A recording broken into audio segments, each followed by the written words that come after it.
The Metaverse is emerging as the next big technology platform and promises to be the next frontier for human experiences on the internet. Into the Metaverse covers companies, technologies, and trends that are bringing these promises to life. Join creator and host Jonathan Ross-Friedman, founder and CEO of Supersocial, as he interviews the brilliant minds that are building, shaping, and investing in the Metaverse. Welcome to Into the Metaverse. I'm Jon, and joining me today is Charles Hambro, co-founder and CEO of Geek, a data company that helps brands figure out their approach to entering Metaverse platforms.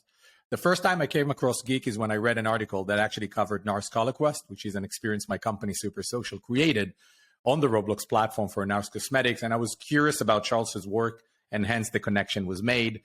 And I wanted to invite you, Charles, to the podcast so we can really cover in more detail what brands are looking for as we kick off 2023 and why data and measurement are going to play such a key role in shaping the way brands engage in the Metaverse this year and beyond. So, Charles, super delighted to have you on Into the Metaverse. Thanks so much, Jon. Such a pleasure to be on your fantastic podcast. Thank you. Thank you. So let's dig in. And I want to start with, before we even talk Metaverse, etc., let's talk about Geek's mission. What are you guys building and why now? First of all, Geek's been around for a while, actually. We started it back in 2018. So this is kind of before pandemic, before Facebook changed its name from Facebook to Meta. And really, I think the main reason we started is I used to work at another startup that was servicing brands at an enterprise marketplace for content creation. And we were starting to see, me and my co-founders were starting to see kind of unique, interesting flags that were non-endemic brands looking at the gaming industry as a communication channel. And I think it was through that process that, okay, if I'm a non-endemic brand and I want to enter this space, what are the opportunities that are available to me? I think everyone rushed to esports in 2018 and they said, okay, how do we get in front of gamers? Well, we're going to put our logo on an esports jersey, which, don't get me wrong, there's nothing wrong with that. But there are so many more opportunities in that space. So it was looking at the frustrations of brands saying, we're interested in reaching this audience, but actually we don't know what's available to us.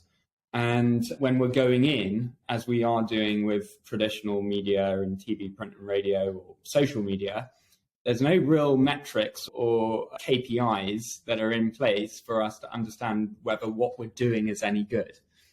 So that was the main reason we started. And I suppose our sort of internal mission is Geek wants to help brands understand the space better and make data-led decisions as opposed to, you know, we've seen a PR article and therefore we think we should go in.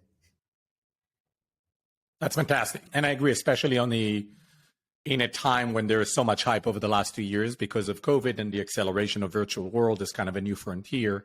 I think it's fabulous that there is companies like yours that are really helping brands go beyond the hype and really understand, wait, what does this all mean for us?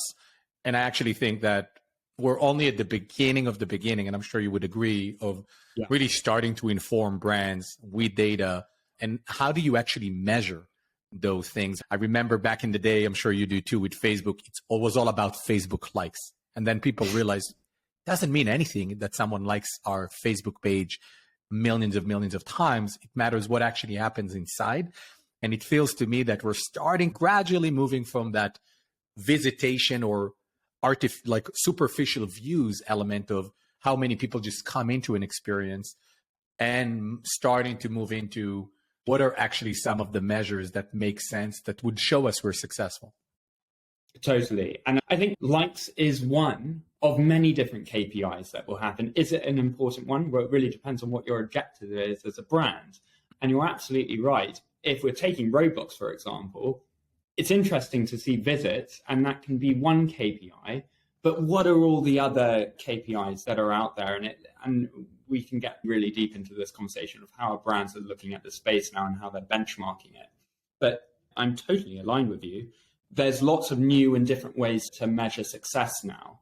And I liked the way you said Metaverse hype coming to an end. I'm so excited for it to come to an end because actually, and I think we're there now, actually, midway through 2022, brands stopped looking at this space just based on the general KPI was we want to look innovative. And therefore, the more press articles we get about our virtual experience that we've created, it's a thumbs up.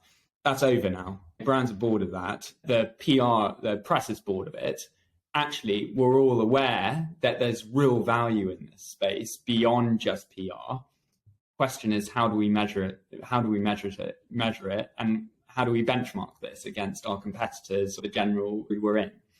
So yes, I'm delighted to go into lots of different KPIs. And we will. I do want to take a step back, though. One of the first questions I love asking guests on the podcast is, and kind of as we build more consensus around what actually is the metaverse and why it matters.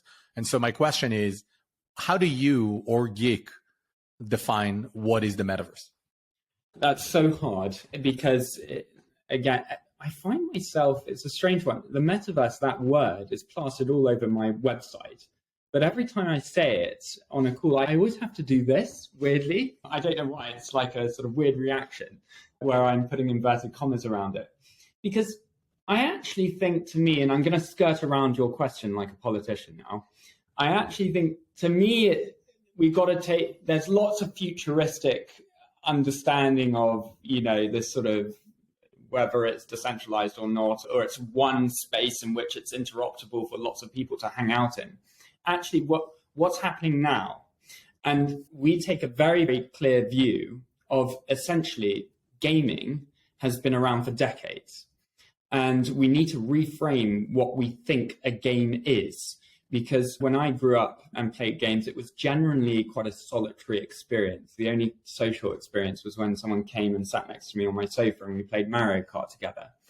Something that I think has changed recently, when I say recently, the last 5 to 10 years actually, is gaming has become more social.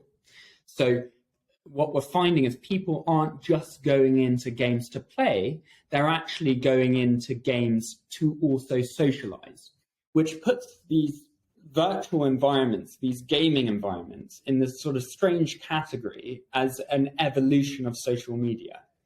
So I've skirted around your question on what is the metaverse to what we think is actually happening right now, which is kind of talk to anyone under the age of 20 years old and say, where are you hanging out with your friends? It's unlikely they're going to say Facebook. It's also very unlikely they'll say Instagram.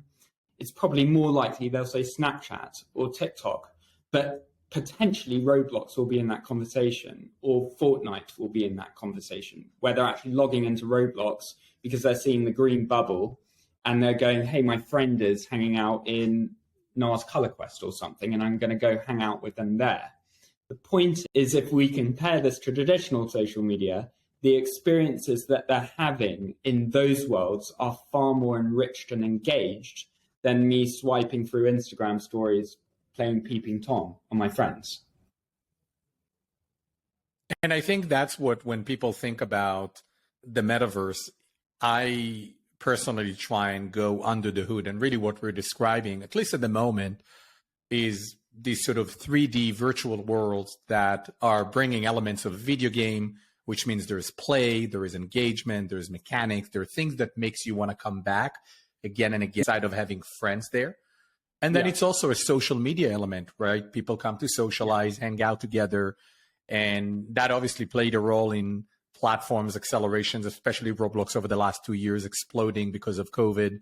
But not only because of COVID, it was gradually growing already, but COVID definitely accelerated the level of adoption and time spent on a platform like Roblox, because it was more like a digital playground where people come together and just have fun and play. And I think people need to really focus on the human behavior element. So I'm curious about, when you guys look at the sort of the human behavior element, what are some of the things that you identify that are really unique in the way people engage inside these virtual worlds that brands should care about or should keep an eye on in understanding why virtual worlds on Roblox and other platforms are so different than what you described, like TikTok or Snapchat and so on and so forth? Yeah. Well, it does slightly, and I call you up on that last point in terms of this is actually not that new. This is something that's been happening for quite a while, pre-pandemic. That's a really, really important point. This has actually been happening for longer than we think. And why it should matter and why brands should care about this is going back to what I said.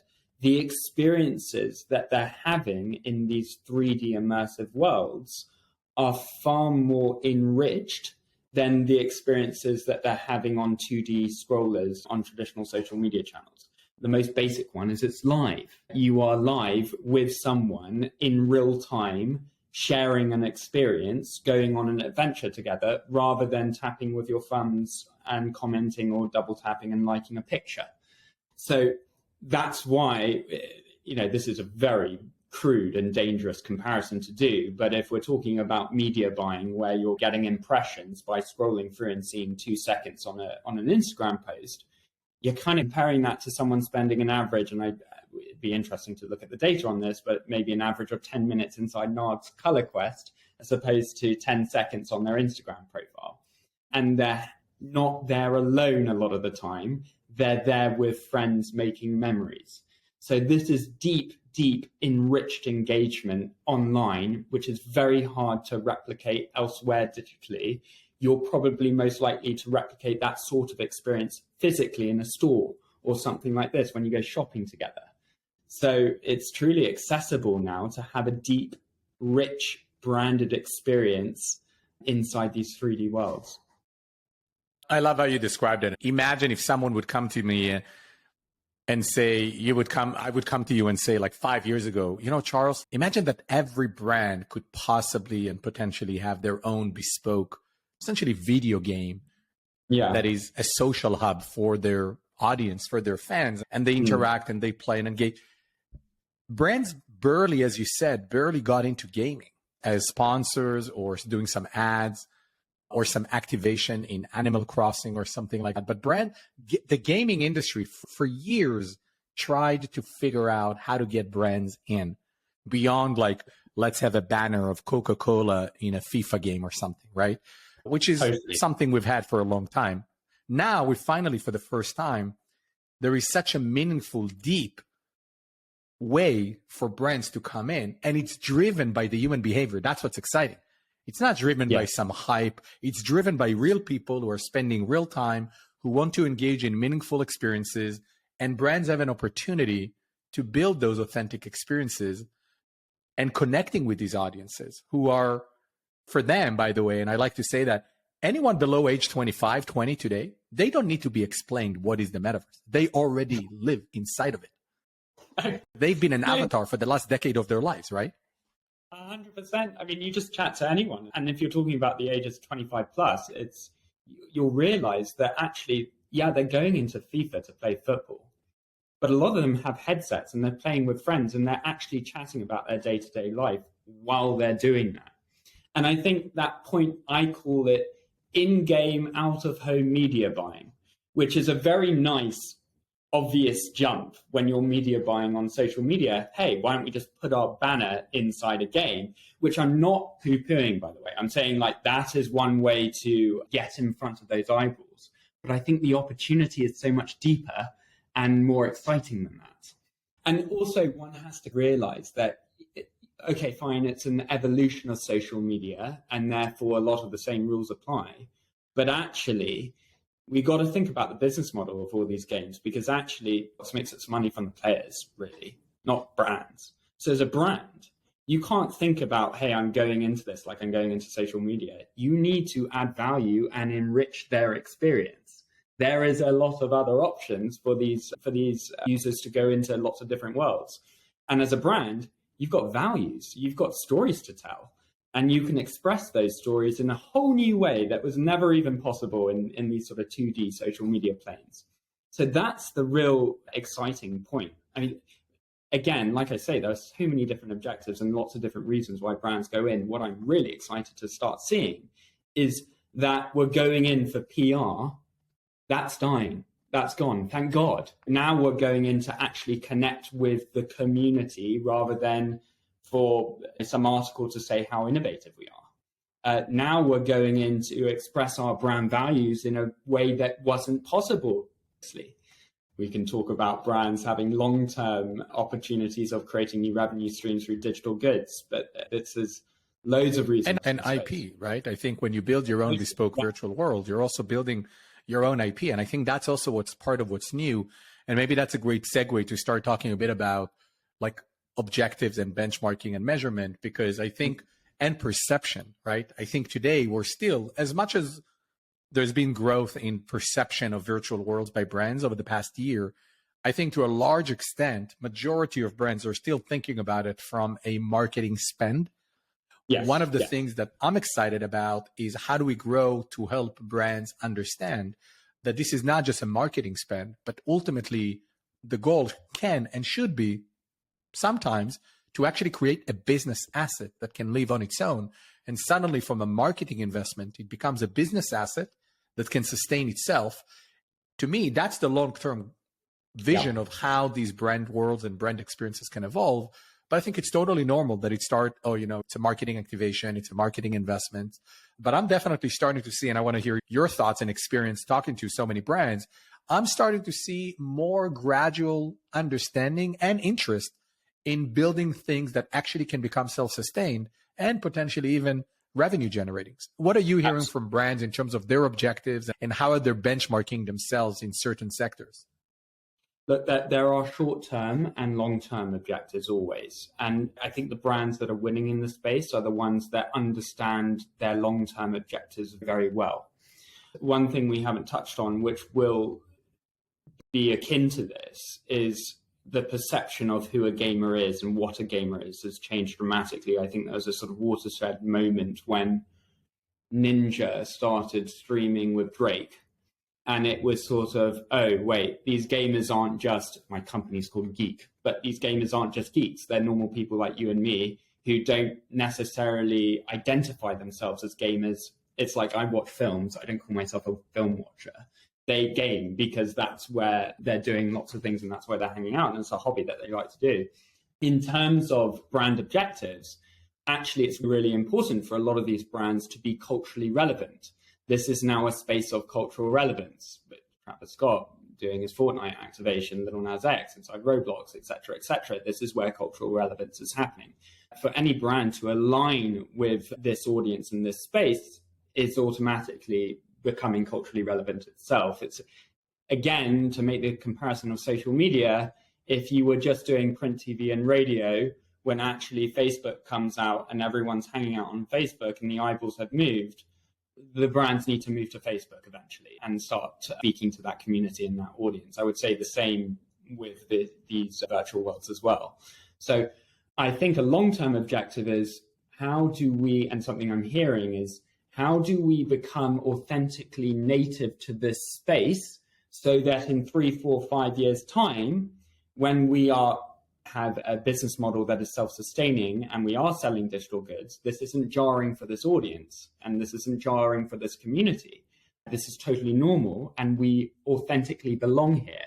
To do that, you need to do baby steps and work your way up to have the right to start saying, oh, well, this is going to be a revenue generating opportunity for us. I think you saw a lot of that happen in the NFT space. A lot of brands go in saying, here's our NFT.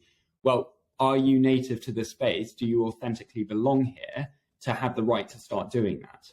Say the same thing about Roblox. It's like, you're a big brand, you're coming in, big experience. Well, are you native to that space? Is that a shocking situation for that audience? You need to earn the right to do that.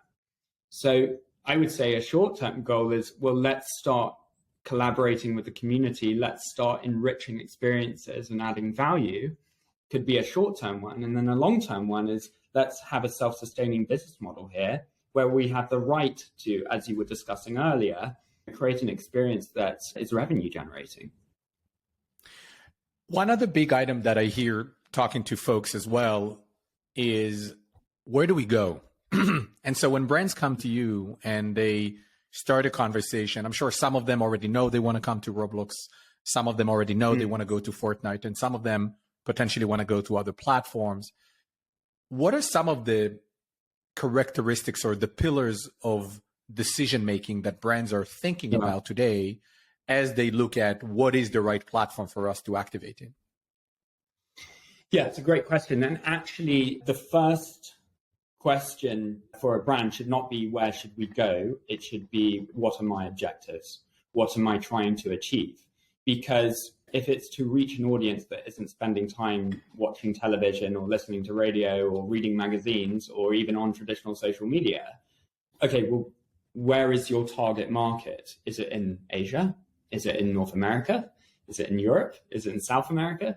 Because all of those different things, or what's the gender split? Are you looking to reach females, or are you looking to hit males?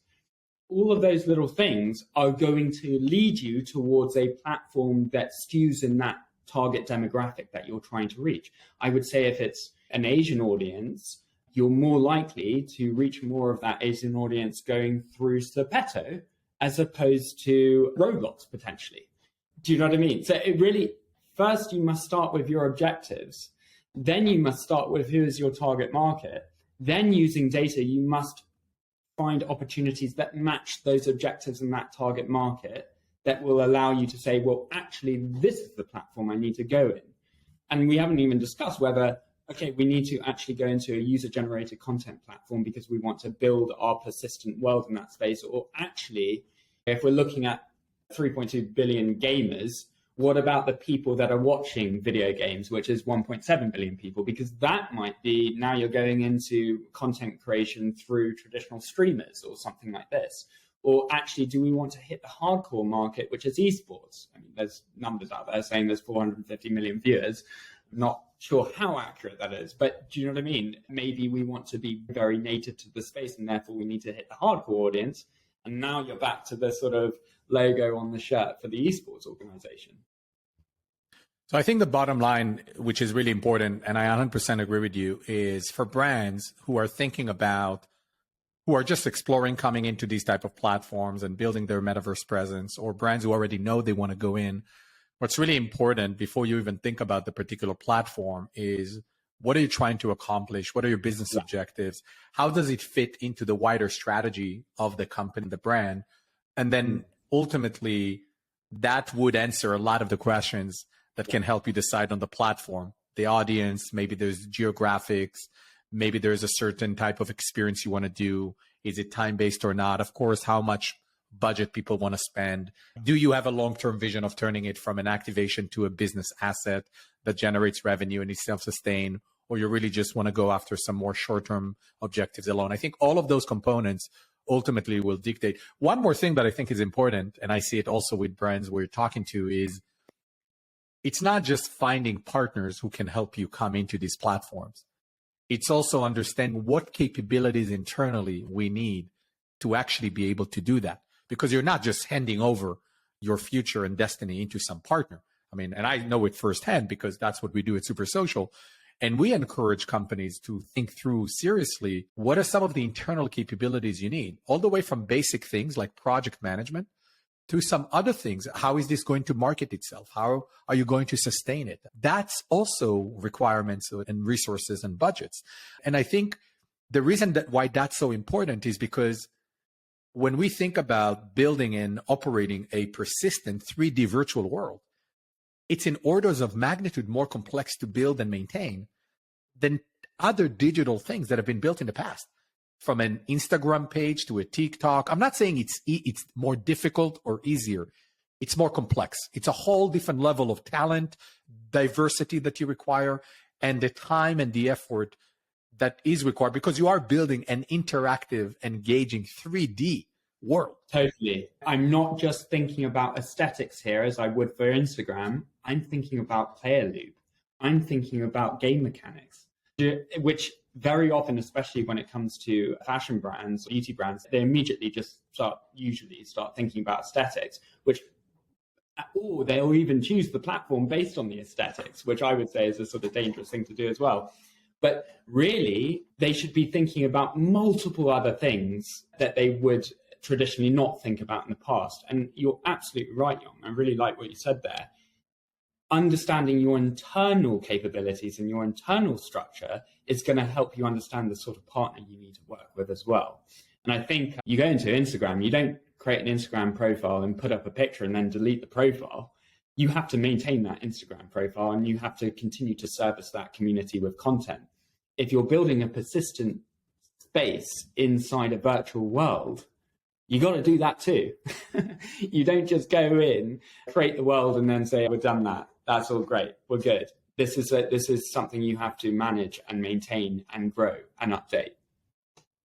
So here's an interesting topic. I'm very curious about your perspective. Obviously, your answer or opinion would impact the way certain companies think about it, less from the brand side, but very similar to how social media started back in the mid 2000s.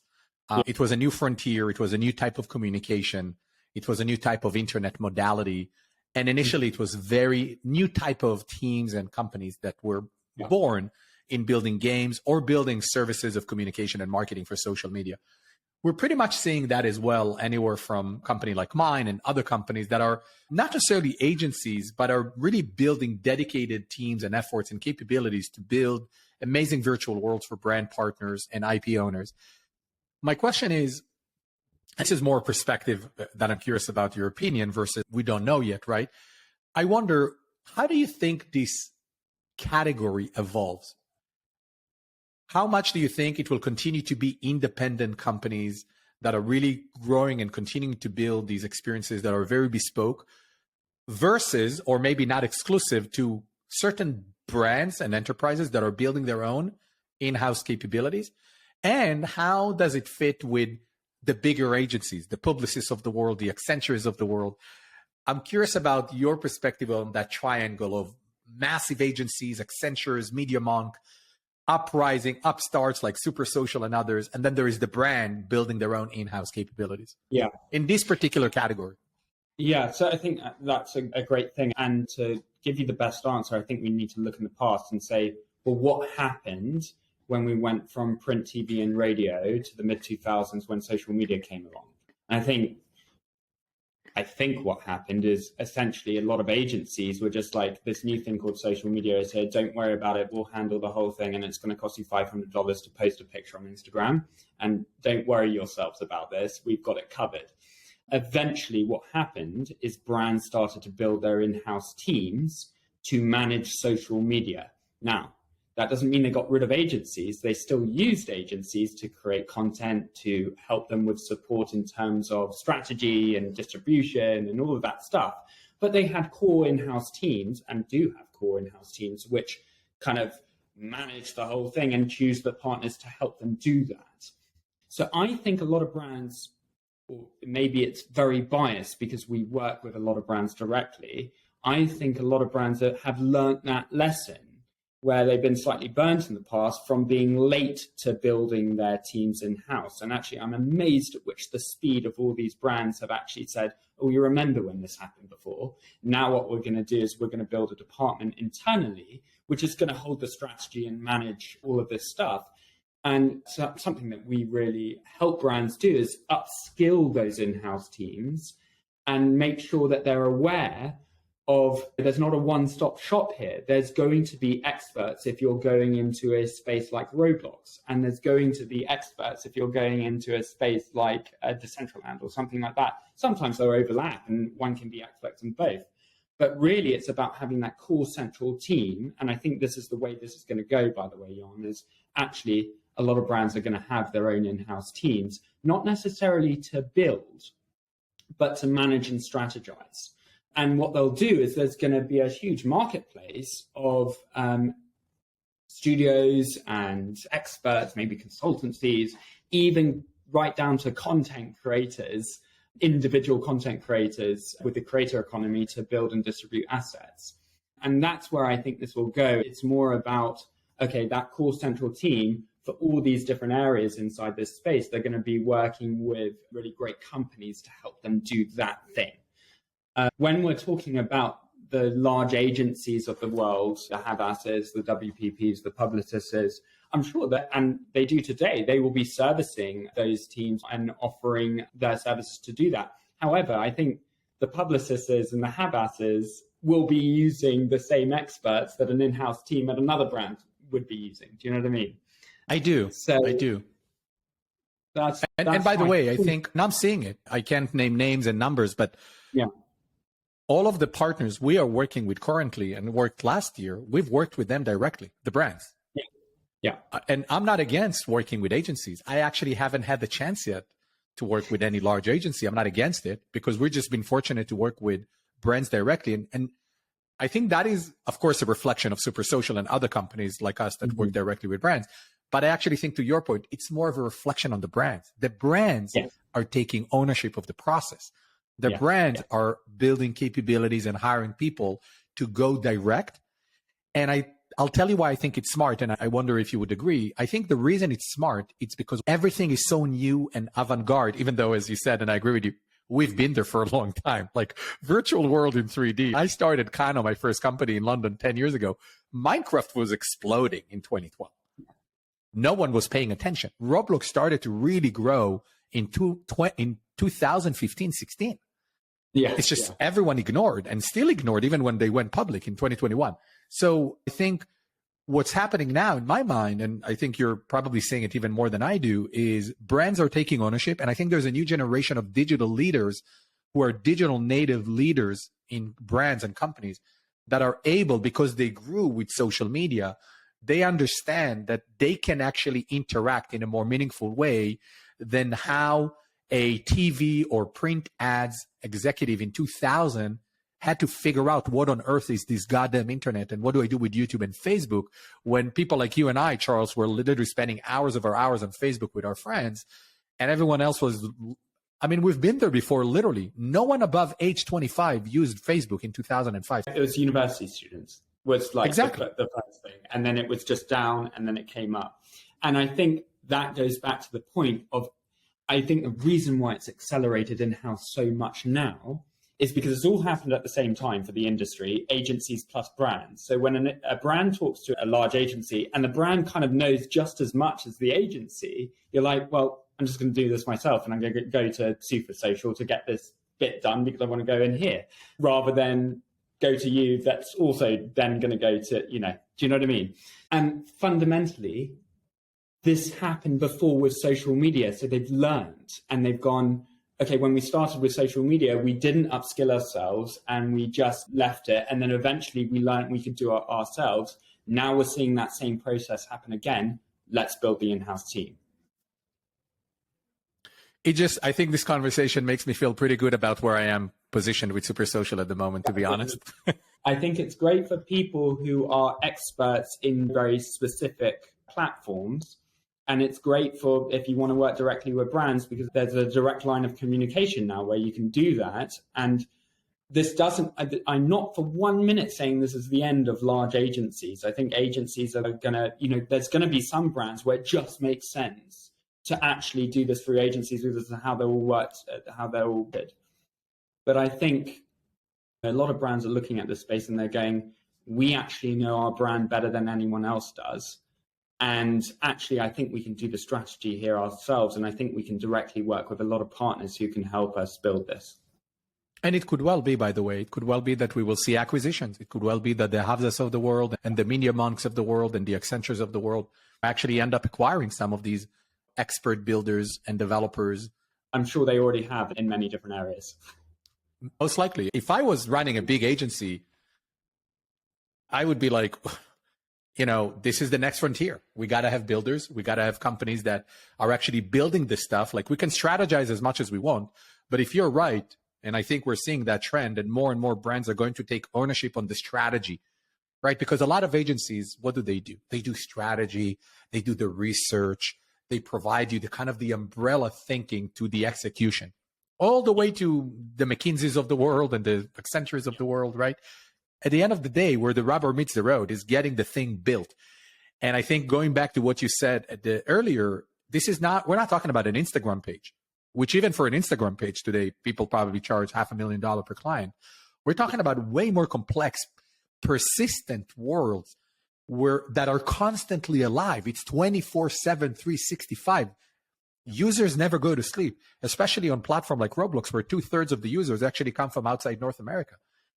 So it's a whole different beast of what is being built and how you actually operate it. And I think one of the things that I'm sure you do it too, that I try and educate brands, is make no mistake, when we go live, that's the beginning, not the end. That's the beginning of the experience. And to me, the parallel to that is more like the way people think about entertainment space and shopping spaces in real life. The moment you open the shopping mall, that's just the beginning of the life of the experience. And I think that's another big shift in people's mind, all the way from TV advertising where you launch it and it's done. Now you just count the performance. No, you got to operate that living organism that is called virtual world. Absolutely. And I think if we're looking at Roblox's history, they used to have the event sidebar, and a lot of the brand experiences before 2020 were temporary events, essentially.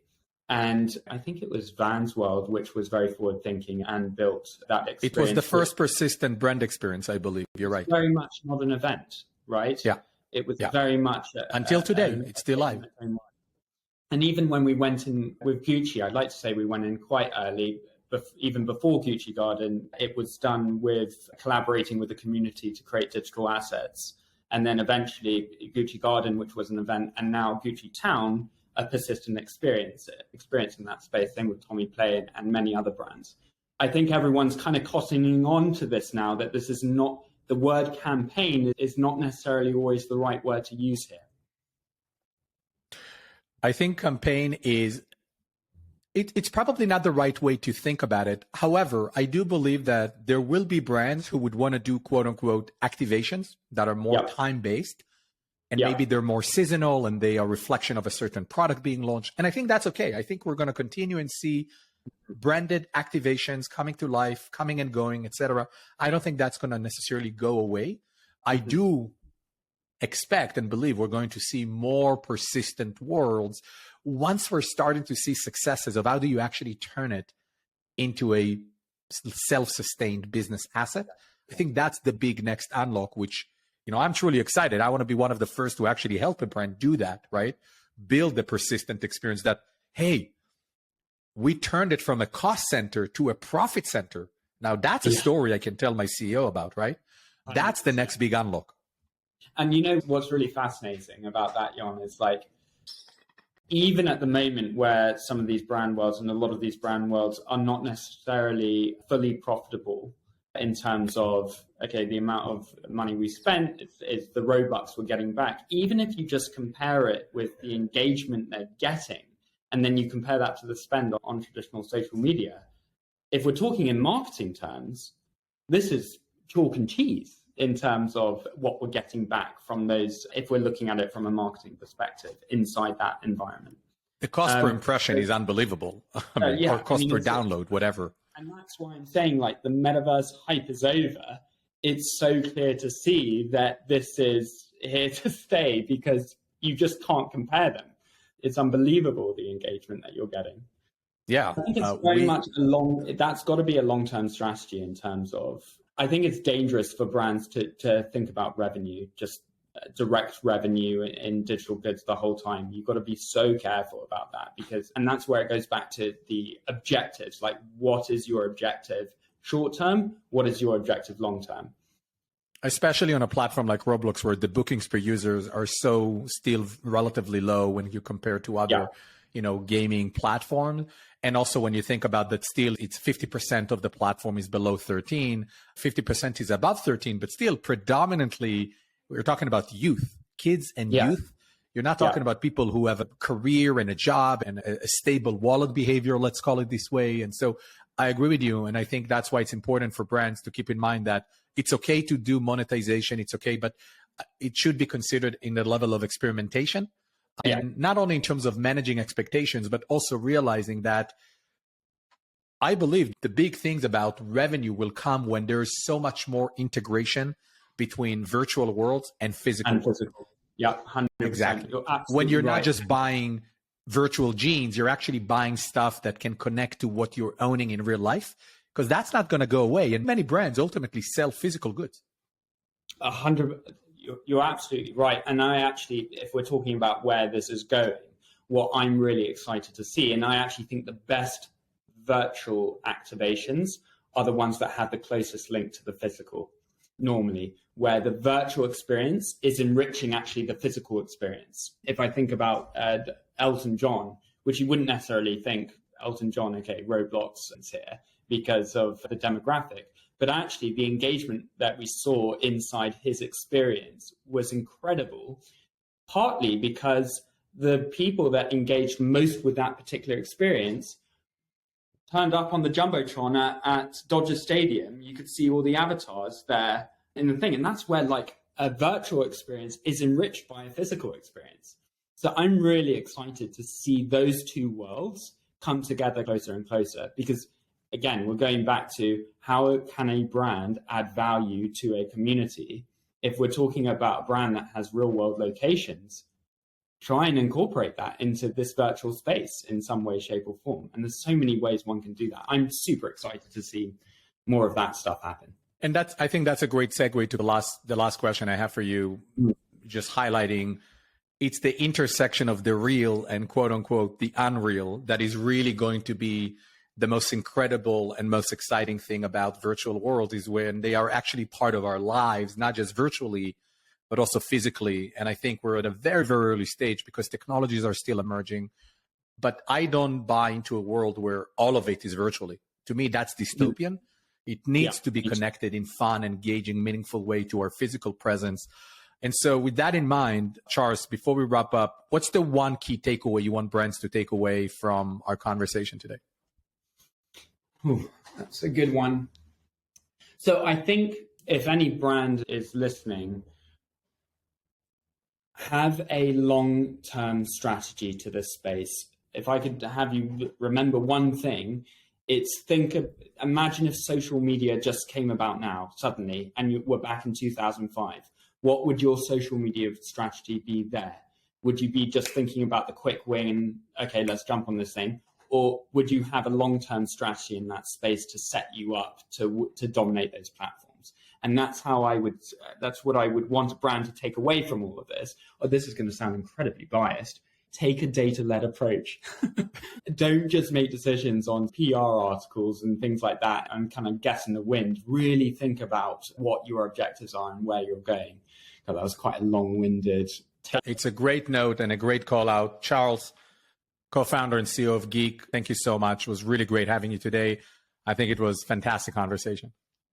Thanks so much, Jon. Pleasure to be on. Thank you so much for listening to this week's episode of Into the Metaverse. We hope you learned a lot and explored new aspects of the Metaverse.